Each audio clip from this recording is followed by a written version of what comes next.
Hello students, hope you are all in good health and high spirits. Welcome you all to today's session for the NPTEL online certified course for the topic an overview on maternal health, the antenatal, intranatal and postnatal care. I am Dr. Barnali Ghosh, an obstetrician and gynecologist working as assistant professor at B.C. Roy Medical College and Medical Research Center, IIT Kharagpur. So today our topic of discussion is on the invasive as well as the non-invasive prenatal diagnostic tests. In the previous class, we did have a detailed discussion regarding the first trimester and the second trimester screening test for aneuploidies, which are to be performed in every pregnant woman irrespective of their age or other previous high risk histories, right? So we need to perform the screening test, which are generally non-invasive. There are different blood markers as well as certain USG parameters which are to be assessed in the first and second trimester in every woman irrespective of their gestational age. The next step are the diagnostic tests. The mothers who screen positive for the prenatal screening test, right? So they are at risk of aneuploid fetuses.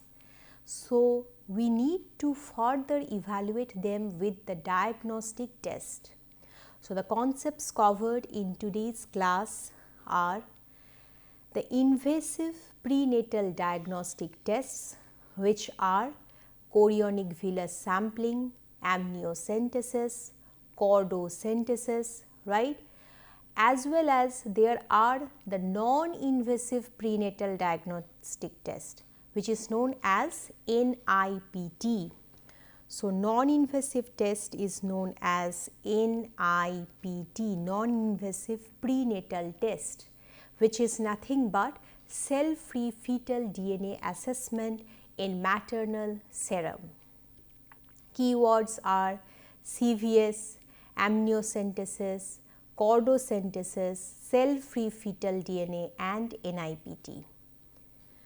So coming to the previous class discussion, we have dealt with the screening method of first trimester and second trimester, right? So first trimester screening and second trimester screening.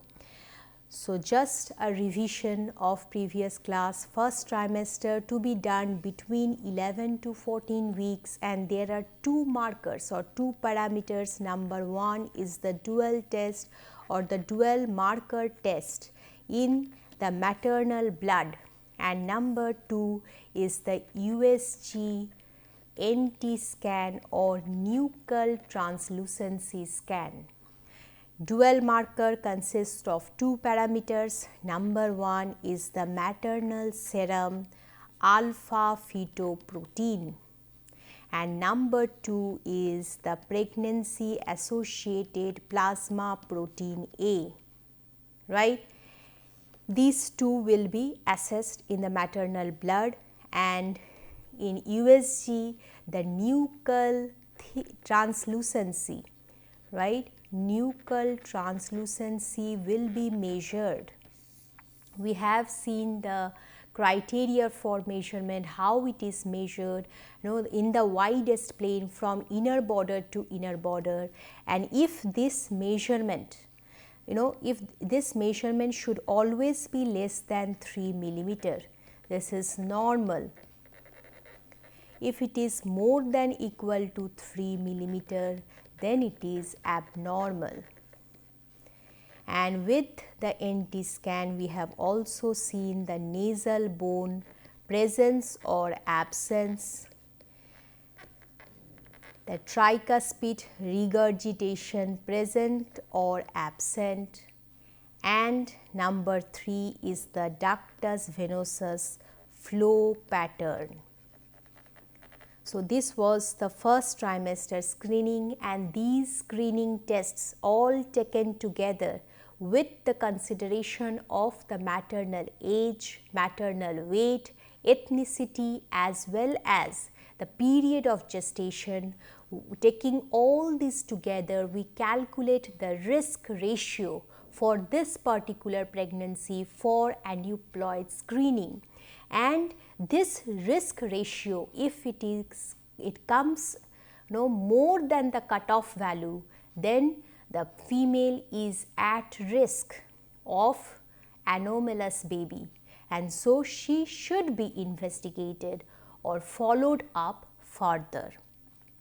Now, coming to the second trimester screening, this is also a screening method which we do between 15 to 22 weeks of gestation. Here also blood markers, that is triple test and quadruple test.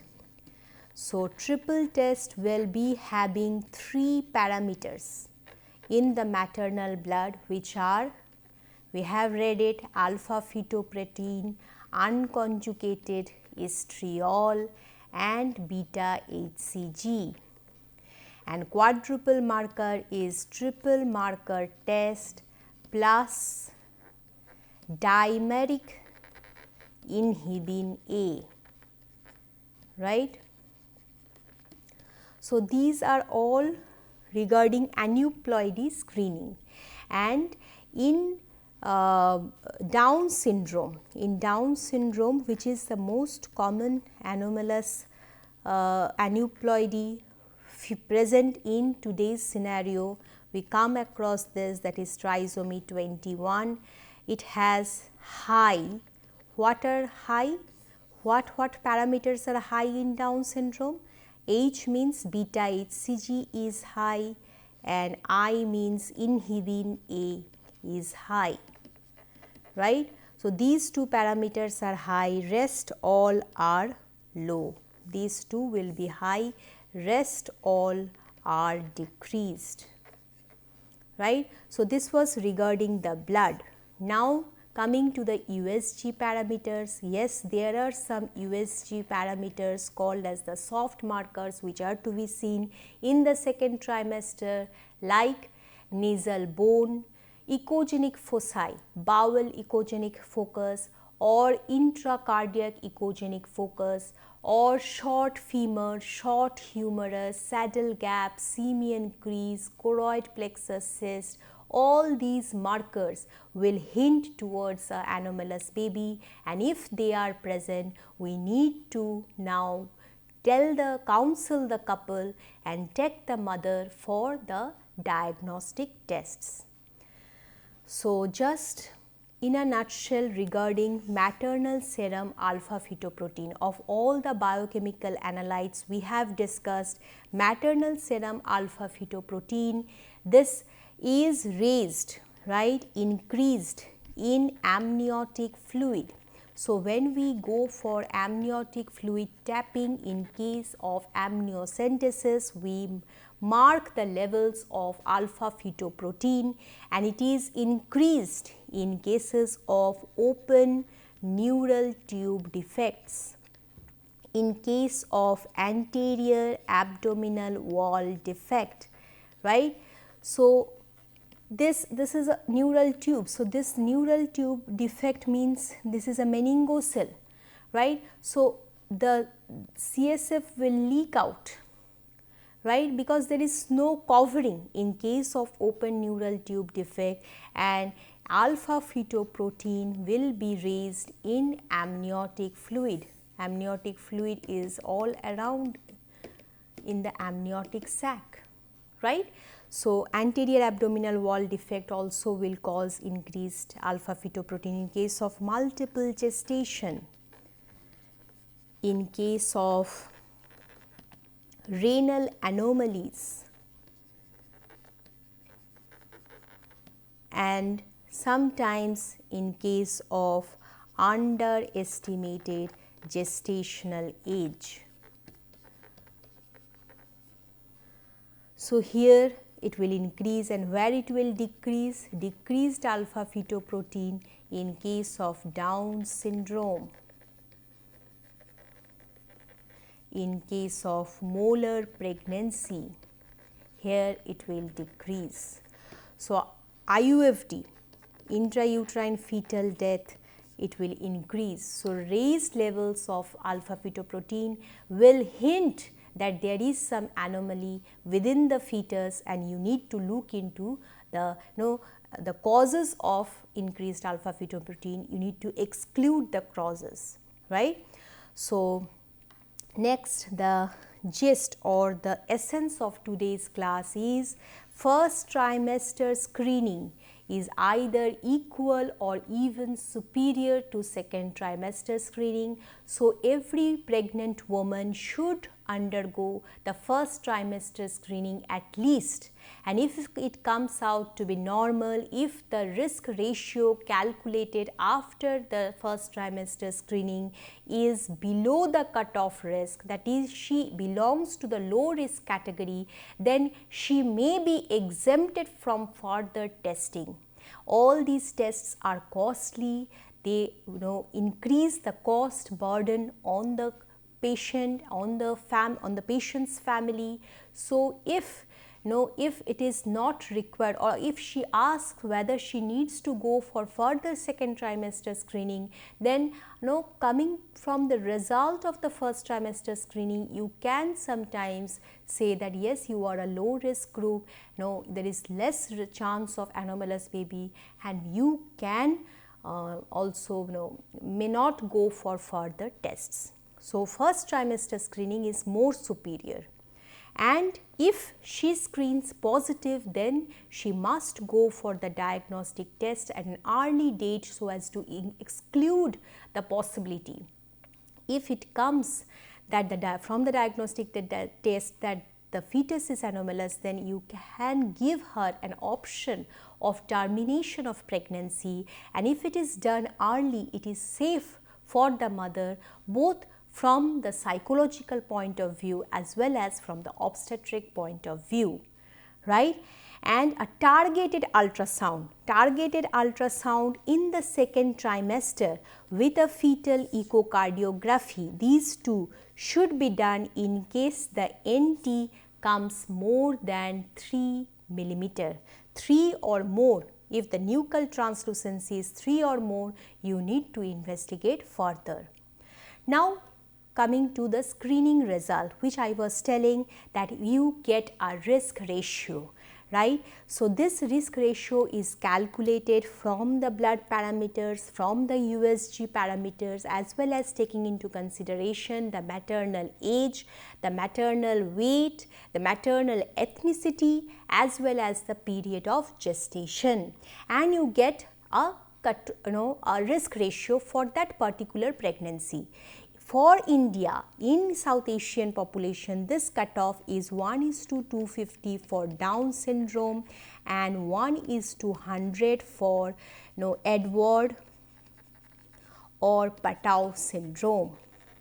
So, if the risk ratio is more than 1:1000, say the risk ratio comes to be 1:150 for Downs. So, that means she is screen positive, right? So, that was for India. Now, the Fetal Medicine Foundation people, they have provided a cutoff. For them, the cutoff is 1:1000. If it is less than 1:1000, then it is low risk, right? No further testing is required. But if it is less than if it is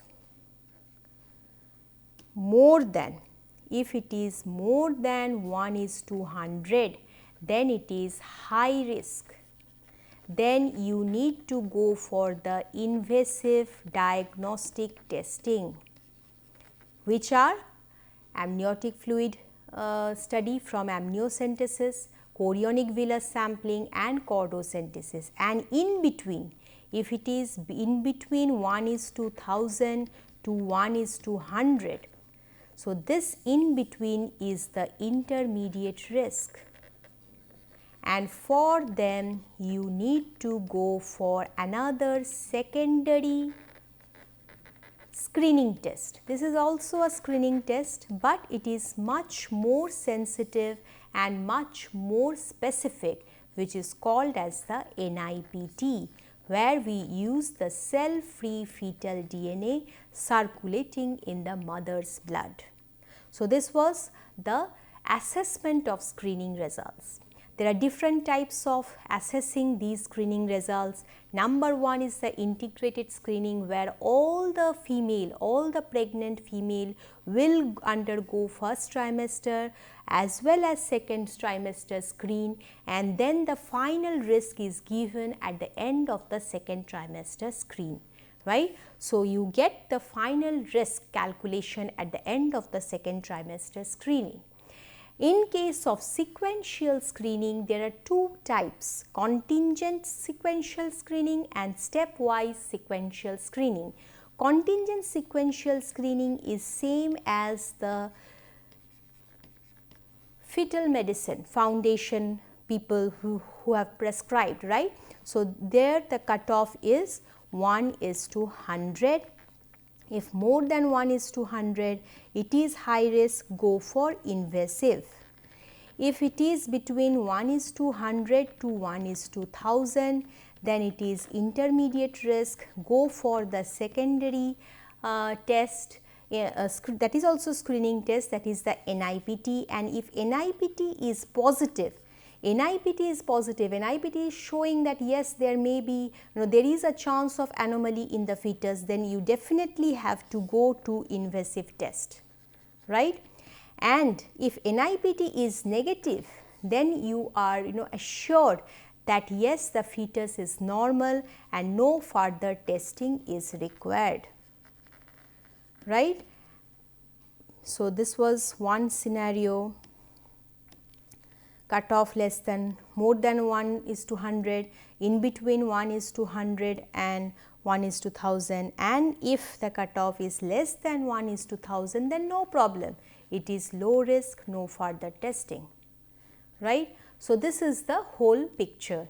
In case of stepwise, what we do, in the first trimester we go for the risk assessment by screening, and if it is more than the cutoff risk, then directly you go for NIPT or invasive test, right. And if it is less than the cutoff risk, then go for the second trimester screen. So, this is sequential. And then after the second trimester screen, again you calculate the cutoff risk, and depending upon that you say that yes, she is a case of low risk or high risk, right. So, this way you get a sequential screening. So, you can segregate. All the pregnant females need not go for NIPT. All the pregnant females need not go for invasive test.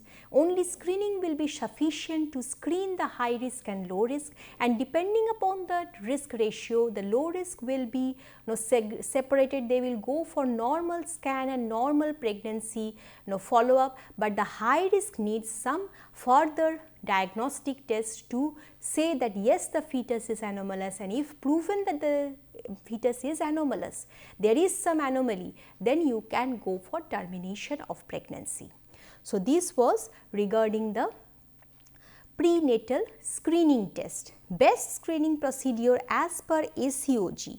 ACOG, American Committee of Obstetrics and Gynecology, they have opined that the best screening procedure will be combined first and second trimester screen. So, they are telling that yes, all pregnant females should go for first trimester screen, also should go for second trimester screen, and combined risk ratio should be calculated for every pregnant woman. But this I have told that yes, these are costly and that will increase the cost burden for the couple. So that you have to know at the back of your mind, because expenditure is also an important issue. So that was the screening test. Now coming to the prenatal diagnostic test. Diagnostic test meaning these can be invasive or non-invasive. Non-invasive is NIPT, which is actually a screening test, but it has very high specificity. If it is negative, then you can surely say that yes, the fetus is not anomalous. But if it is positive, then you should again go for further testing with the invasive test to determine or to confidently say that yes, the fetus is anomalous. In case of invasive test, we have three procedures. Number one is the chorionic villus sampling, then the amniocentesis, and this is the chordocentesis, which is also called as percutaneous umbilical vein blood sampling. So, fetal blood sampling is taken from the umbilical vein percutaneously, right. So, coming to one by one, chorionic villus sampling, it is can be done by two routes. Number one is the transcervical and then is the transabdominal, right. So, first you need to know when it should be done. It is done from 9 to 13 weeks of gestation. So, beginning at 9 weeks, it can be done from 9 weeks up to 13 weeks of gestation, and as the name suggests, chorionic villus. So, that means fetal tissue from the chorion frondosum, which is the part of the placenta originating from the fetus. So, chorionic frondosum part of the placenta, there we take the fetal trophoblastic tissue and we examine the genetic material within the fetal cells. It can be done transcervically. What we do in the transcervical method, this is the transcervical method where you are inserting, this is a malleable rubber catheter, right. This is a malleable rubber catheter, and just at the beginning, within the long malleable rubber catheter, you have polyethylene. So, long malleable polyethylene catheter, you have a metal obturator inside and you introduce inside the cervix. You go inside the uterine cavity in the extraovular space, you can see here, and you reach the chorionic frondosum site. So, this is the chorionic frondosum, the fetal part of the placenta. Now, after reaching, you pull out the metal obturator, you keep the catheter, you attach a 20 ml syringe, and with negative suction, you will be aspirating the fetal trophoblastic cells. Approximately 15 to 25 milligram of fetal trophoblastic cells are collected and they are transferred to a tissue culture media, right, which is present inside the syringe. Now, after collection, we will go for the different genetic tests to evaluate the genetic makeup of the fetus. So, these are actually the genetic material collected from the fetal trophoblastic cells, and this is always done under ultrasonic guidance, right. And this is the transabdominal route where with a spinal needle we pierce through the maternal anterior abdomen inside, and under ultrasonic guidance we will go at the chorionic frondosum plate of the placenta, but will be away from the site of cord insertion. We will collect in the same way by negative pressure in the syringe, a part of the fetal trophoblastic cells. So, transabdominally, the spinal needle size used is 18 to 20 gauge. So this was the chorionic villus sampling. And to note that chorionic villus sampling provides earlier diagnosis than amniotic fluid study, which are done late in the second trimester starting from 15 weeks. So from 9 weeks onwards we can go for chorionic villus sampling, and earlier the anomaly is detected, earlier we can go for termination of pregnancy, which is good for the mother. Approximately 15 to 25 milligram of villi are aspirated in a 20 ml syringe, creating a negative pressure, right? So that was chorionic villus sampling. I have told that every invasive procedure is, associated with certain complications. What are the complications in CVS? There can be episode of vaginal bleeding. In case of transcervical approach, there can be episodes of vaginal bleeding. There can be also certain cases of fetal loss or miscarriage after the procedure. It can also so happen that there may be oromandibular limb defects, right? So in case certain cells of the inner cell mass are affected, or they are manhandled, so there can be some defects in the upgrowing fetus, right? So you need to be very careful. Expertise is a very important thing for these invasive tests. Coming to limb reduction deformity in CVS, if CVS is done in less than 9 weeks of gestation, it can cause limb reduction deformity. So ideally CVS should be done after 9 weeks, between 9 to 13 weeks of gestation. What are the contraindications of transcervical route of chorionic villus sampling? It may so happen that if there is a case of cervical myoma, we cannot reach the placental site through the cervix. In case of hyperangulated uterus, right, there is a chance of uterine perforation. In case of say anomaly, right, malformation, uterine malformation, septation, or say any type of malformation, Didelphys, there is always a chance of rupture, because through the transcervical route we will be going with the metal obturator and will be going inside the uterine cavity, and in case of anomaly or malformation it can lead to rupture and bleeding, right? Also in cases of vaginal bleeding, you cannot go for the transcervical route. In case of infections like genital herpes, right, in case of cervicitis, in these cases transcervical route is a contraindication. For that case you need to go for transabdominal CVS, right? And lastly, in case of Rh negative mother, always you need to give anti-D immunoglobulin IgG 50 microgram IM, right, because there is always a chance of fetomaternal hemorrhage. So completed the CVS. Now coming to amniocentesis.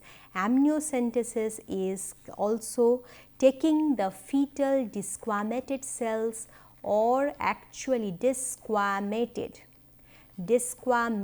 cells, or fetal fibroblast, right. So these cells from the fetal skin, these fibroblasts, they will come into the amniotic fluid and they keep floating inside the amniotic fluid, and when you pierce under ultrasounding guidance, always under USG guidance, you go through the anterior abdominal wall, go into the amniotic cavity with a spinal needle, right, 20 gauge spinal needle, and you then suck the amniotic fluid by the syringe with negative pressure, right, under negative pressure, and you collect the amniotic fluid and you will get the fetal fibroblast cells, right, in the amniotic fluid, and then from these fibroblast cells you will go for the genetic screening or testing. When is the time? It is done 15 weeks, after 15 weeks, 15 to 18 weeks of gestation. Technique, yes, I have told, under ultrasound guidance with spinal needle of size 18 to 20 gauge, and with a syringe, it is collected by negative pressure, right. Needle size is 20 gauge. Now, coming to the competency of the operator, the person or the obstetrician or the fetal medicine expert who is doing the invasive test, he or she needs to do at least 30 procedures, more than 30 procedures per year, right. Really an expert is one who is doing more than 100 procedures per year. In case there is no audit which shows that there is 4 cases of fetal loss, 4 cases of fetal loss per 1000 procedures. So, that requires an audit to note the competency of the operator. So, this was the assessment of the operator competency for doing the test. Now, in case it is HIV positive woman, what to do? We will always start ART therapy and decrease the viral load, right. And after the viral load is minimum, we will then go for the invasive test, right, that is CVS or amniocentesis. Okay. Now, coming to the complications of amniocentesis, as such, fetal loss or miscarriage is a complication. And what happens in amniocentesis if it is less than, just background risk is 1%, right. This is background risk, and this happens even if this invasive test was not done. So, that is called as background risk, and 0.9% risk is for the procedural risk. So, together it is coming out to be 1.9 or approximately 2% risk of miscarriage following an amniocentesis procedure. Other complications occurs in case of early amniocentesis, right. That means less than 15 weeks of gestation when it is done. It can lead to early fetal loss. It can lead to talipes. So, that is a deformity, right. It can lead to respiratory morbidity. So, all these are complications associated with amniocentesis. Now, what are the importance or the inferences that we get from the invasive procedure?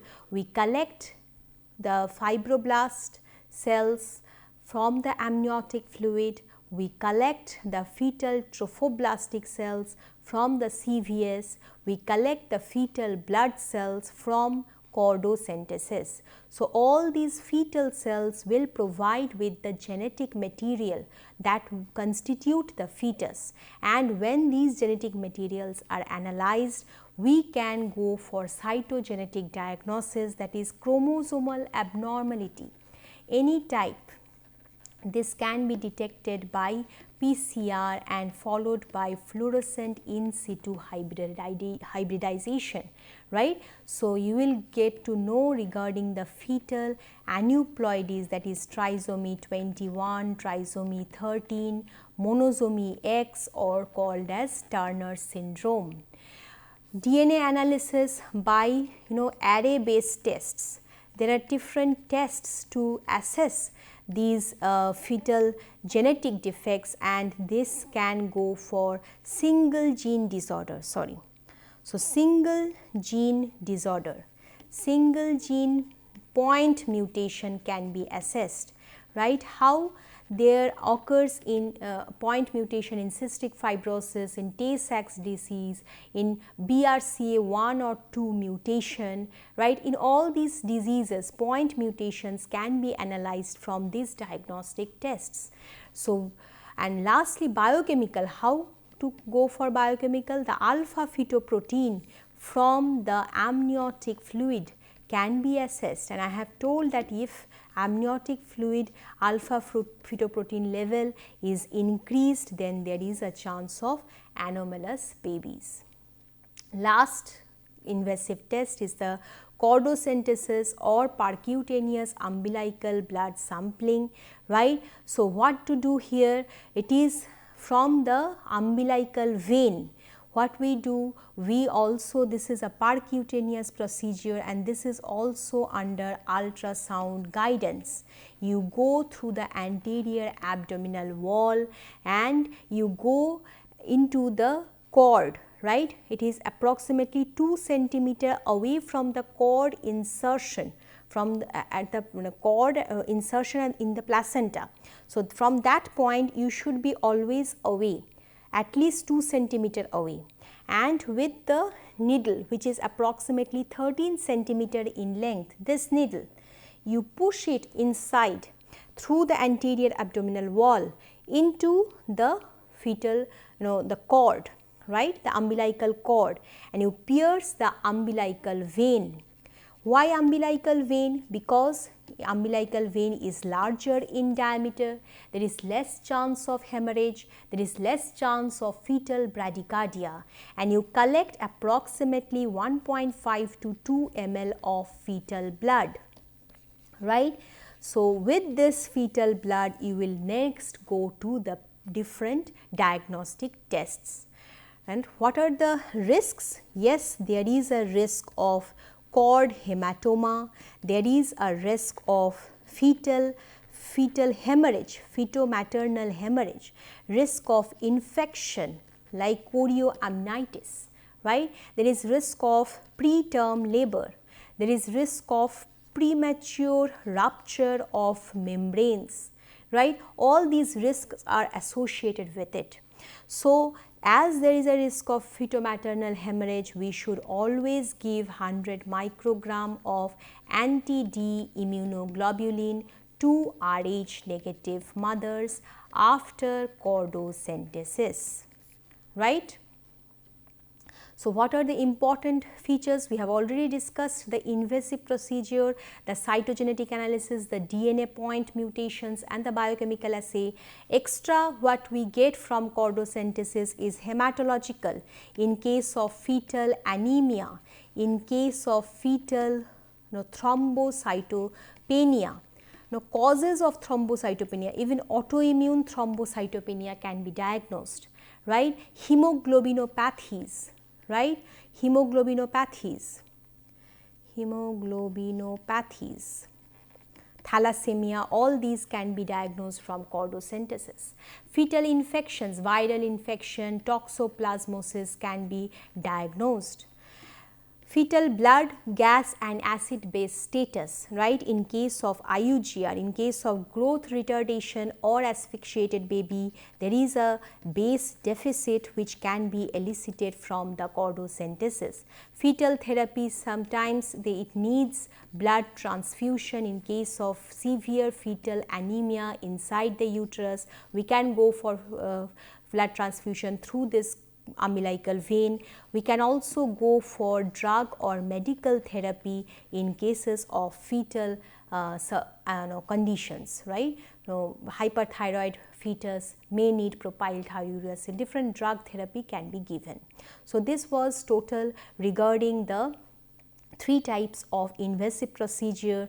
Now, in a nutshell, in this table you can see these 3 procedures, and CVS is done most early between 10 to 13 or 9 to 13 weeks. This is the earliest, right. So, from that point it is associated with least risk, it is safe, right? There is the effects of termination of pregnancy on the mother is very little because it is done at a very early stage of pregnancy, and here we study the trophoblastic cell genetic material, right?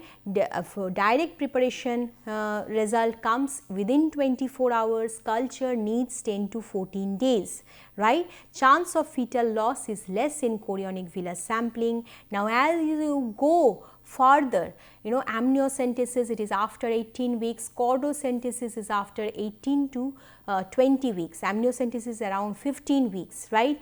In amniocentesis we study the fetal fibroblast in the amniotic fluid and also study the biochemical alpha fetoprotein, and here as it is done in the second trimester, it is risky, and if it requires pregnancy termination, it is more traumatic for the mother both physically and psychologically. In chordocentesis also it is done late, so it is risky and it is more traumatic, but both are more accurate than CVS, right? And in chordocentesis we can see the fetal blood cells in any type of infection and other biochemical abnormality of the fetal blood can be detected in chordocentesis.